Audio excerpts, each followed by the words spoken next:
কলা গাছ কীভাবে দেশি মুরগি খায় আজকে আমি আপনাদেরকে তা দেখাবো। এটা অনেকে বিশ্বাস করে না। আর কিছু মানুষ আছে আমাদের দেশে, কারো কোনো কিছু দেখলে তাদের হিংসা লাগে। এই জিনিসটা আমি দেখেছি, আপনারা দেখছেন কিনা অবশ্যই কমেন্ট করে জানাবেন। আমি আপনাদেরকে দেখাচ্ছি, অনেকে বাইরের রাষ্ট্রের ভিডিওগুলো আপনারা দেখতে পারেন ইউটিউবে।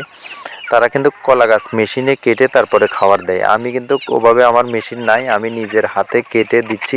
দেখেন আলহামদুলিল্লাহ কীভাবে খাচ্ছে। তো এগুলোকে আমি একসাথে কুচি করি, তারপরে একটা এই যে গাবলার ভিতরে ঢোকাবো।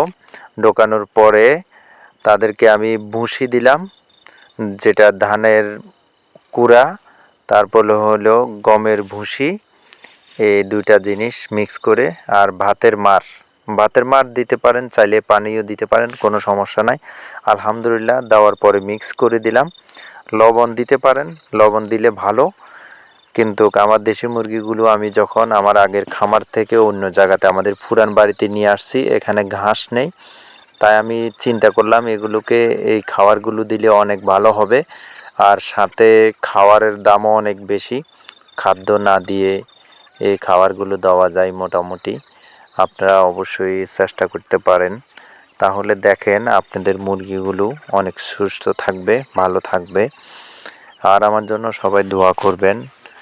দেখেন আমার দেশি হাঁসও কিন্তু এই কলা গাছ খাচ্ছে। তো কলা গাছ কিন্তু এভাবে খাবে না।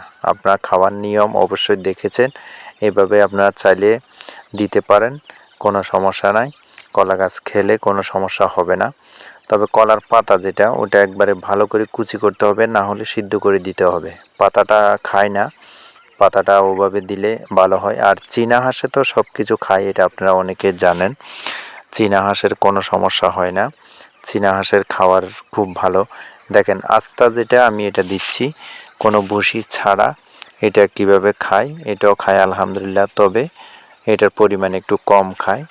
আর ভুসি দিয়ে যখন মিক্স করে দেওয়া হয়, সবগুলো আলহামদুলিল্লাহ খেয়ে শেষ করে ফেলে আলহামদুলিল্লাহ।